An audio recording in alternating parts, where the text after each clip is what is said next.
What's up guys, Rob here from Shonen Showdown, and today we are doing another One Piece build your team. Now originally I had some other video ideas lined up for you guys, but Splash YT3 sent me this list on IG and I just had to cover it because look at this. This is crazy. We have $15 to make our own team and I'm already seeing something here. It looks like it is Christmas in June because Big Mom has found herself in the $4 bracket. That is ridiculous. However, the $5 bracket is stacked. I'm not sure who I'm gonna take. Now the rest of this tier list is actually very well done.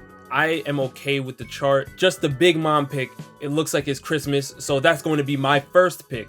I am taking Charlotte Linlin for $4. Here's why. I understand I've been critical of Big Mom in the past, right? I know a lot of the Big Mom enthusiasts out there don't like what I have to say about Big Mom, but that's only in comparison to her peers. Let's not forget what happened with Big Mom.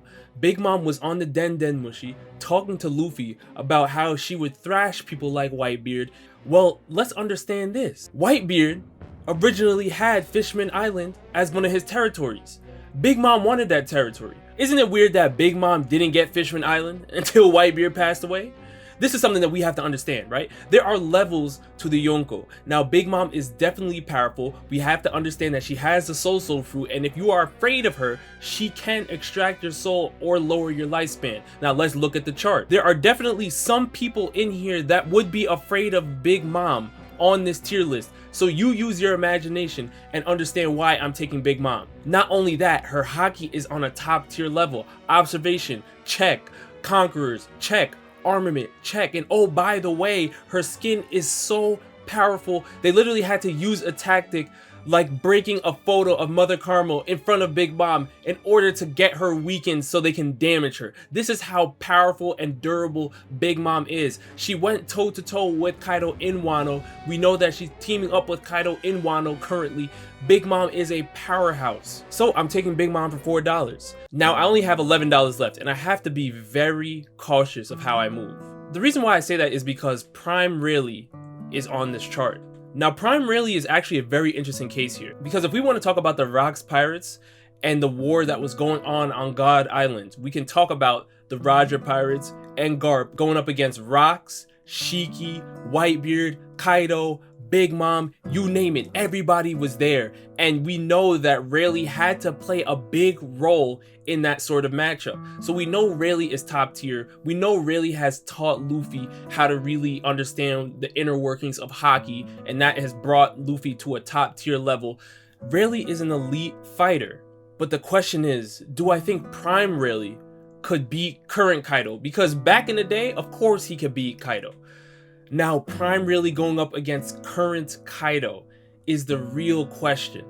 Honestly, you can make a case that Prime Rayleigh can hang with current Kaido. The only reason I'm not going to take Prime Rayleigh, and I'm actually going to go with Kaido, is because Kaido and Big Mom have a history of fighting together. And that's very important for my team because they know each other's powers. They know how to work together. They're literally teaming up together in Wano currently. This means that it would be a better fit. You're talking about Kaido, the king of the beasts, the man that literally dropped down from Sky Pia, landed onto Captain Kid's crew, and next thing you know, we have a cutscene of Kid literally in Udon prison. We're talking about the man that literally one-shotted Luffy fresh off of a victory somewhat in the Whole Cake territory. We're talking about somebody that literally has Wano on lockdown. He is a powerhouse. There is a reason why Law, Luffy, and Captain Kid all had to join forces just to hold their own. So I'm picking up Kaido for $5, which means I only have $6 left. With $6 left, I have to be very careful with what I do here because I obviously have two top tier Yonko powerhouses. The offensive power is there, the defensive power is there, but I need a strategist.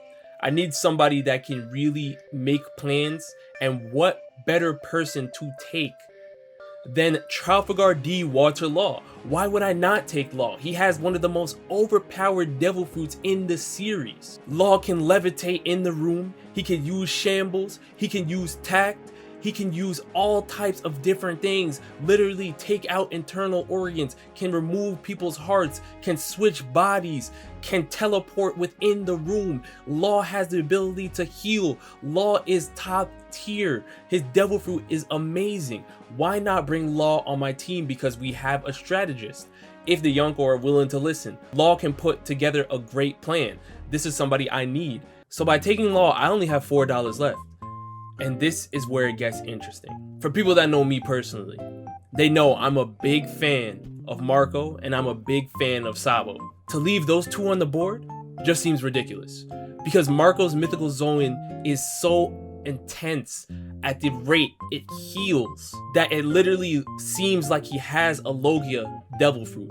We can literally talk about Sabo training under Dragon to become the second in command in the Revolutionary Army, and then he gets Ace's old devil fruit, adds that to his game, and now he's boxing with the likes of Fujitora with ease, boxing with people like Burgess with ease. Sabo's game went all the way up.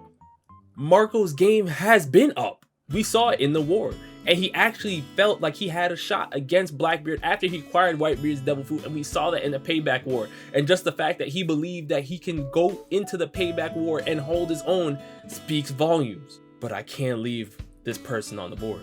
You see the boy, Mugiwara no Luffy, Straw Hat Luffy, the GOAT, our main character. I can't leave him on the board. The amount of improvements that Luffy has made in Wano is just unbelievable. The Ryo Haki has really upgraded his game to the next level, and now we can talk about him putting that all together with the future sight observation that he learned in his fight against Katakuri. Luffy is elite.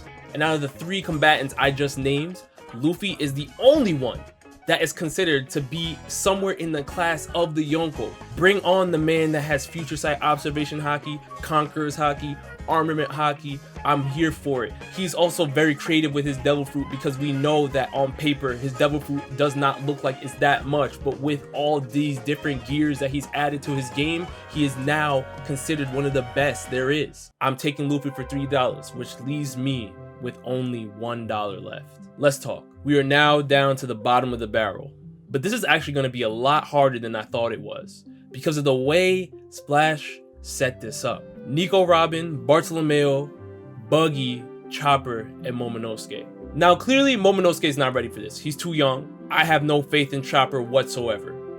I think I need to see more improvements in Wano, but if I do need a healer, I guess I can bring Chopper on board, but Law is also a surgeon, so maybe I don't really need to get Chopper. This leaves Nico Robin, Bartolomeo, and Buggy, and this is complicated. Bartolomeo has a barrier fruit. Now this is interesting because we know that this fruit was actually used to stop Oden from clapping Orochi when he first had his first shot at him. This is very interesting because if this power can stop the likes of Oden, I'm not saying Bartolomeo can do that currently, but it would be a useful devil fruit to have in battle. But then we can talk about Buggy being a warlord. And although we know Buggy is not really known for his fighting prowess, we have to understand that to become a warlord, you have to be able to box just a little bit. Maybe. I mean, it's Buggy. Maybe he finessed his way to the top. Who knows? But I'm just going to give him a little benefit of the doubt. I think he got slightly stronger since he became a warlord before the whole system was abolished. And lastly, we have Nico Robin, who has one of the most cheesed devil fruits with the hands coming out everywhere and choking people out. It gives her the ability to fly and all of these things. However, my one critique of Nico Robin is that she does not use haki. She has not trained to use haki. If Nico Robin had haki, this would be a much different conversation. But since she does not have haki, I'm not sure. I honestly think my best bet here is to take Bartolomeo for $1 and finish out my team. Reason why I say that is because Bartolomeo has profound respect for Luffy. This is what I would need. I would need somebody that is willing to protect Luffy at all costs, because we know how reckless Luffy is in all battle situations. Now, if you can put a barrier around Luffy, why not? If you can provide top tier support for Luffy, that's great. Luffy needs all the help he can get as the middleman in my team. Also, I believe Bartolomeo's devil fruit would actually complement Law's room ability very well. because Law would be able to switch and teleport within that barrier with the room. It would just be an amazing combo technique that they can use. So to round out my team, I have Kaido, Big Mom, Law, Luffy, and Bartolomeo. Let's see how they're gonna do. Currently, I believe the $1 bracket has no shot whatsoever to hang with anybody. The $2 bracket does have some cheese people in there. Gecko Moria, I'm not worried about because Kaido already beat him in the past. We'll be okay. Kuma is a little scary, but a lot of my characters have haki. The only one that I would have to worry about is Bartolomeo. Bartolomeo gets hit by the pawpaw fruit, he might end up in Skypiea, who knows? So I can't let him get hit. Sugar as well, but I'm not really worried about Sugar because Big Mom, Kaido, Luffy all have Conqueror's haki. If they activate that, Sugar is getting knocked out instantaneously. We're good to go. Usopp has haki, but I'm not worried. The $3 bracket is looking a little bit scary. We got Zoro, Jinbei, Sabo, Katakuri, but I think we will be okay. To be honest with you, I don't think anybody in the $3 bracket is gonna be beating Kaido and Big Mom together. Then we can go on to the $4 bracket here. Doflamingo, Fujitora, who is probably the scariest one in the $4 bracket, Enel, and Marco. And listen, these are great fighters all around. These are great fighters, but again, Kaido and Big Mom in a duo, come on now, that's just a lot. But the scariest of them all is that boy right there, Mihawk. The reason why I say Mihawk is because Mihawk has been known to spar with Shanks. Mihawk is the world's strongest swordsman. Mihawk wields the black blade. These are things that worry me, because if Mihawk is anywhere near the level of a Shanks, we have a problem. We have a very, very big problem.